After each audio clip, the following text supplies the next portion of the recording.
you here. Thank you. Let me start with this. There was a very important PDP meeting today. The PDP governors got together in Oyo State. They said, for instance, that they won't join any coalition or merger, but are happy to have other parties join them to wrest power from the APC. I mean, do those governors speak for the membership of the PDP? Oh, of course, to a large extent. Governors are very, very powerful in any political party because they hold most of the aces. But in the case of PDP, I'll confess that the situation has been quite embarrassing to a lot of us, especially those of us who are not career politicians. We are in the party because we needed an alternative to APC. So if they say they are not joining any coalition or the coalition should join them, I think it's a matter of semantics. We're still saying the same thing. They are not saying, oh, we can go it alone.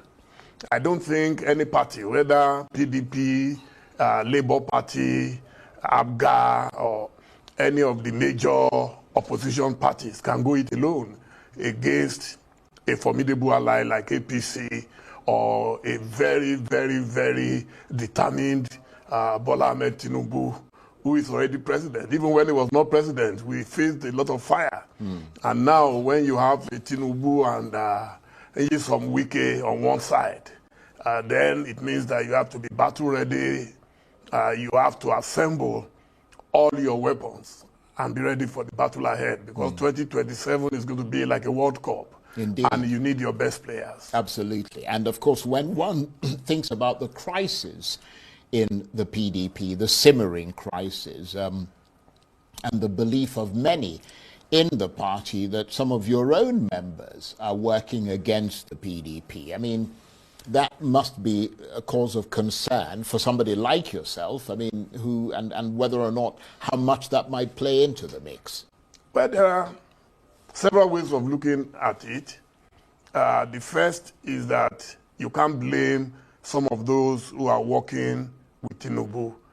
There are people who are afraid for themselves. They need to survive. You know, in politics, it's a game of survival. Someone like Wike, for example, what can he do?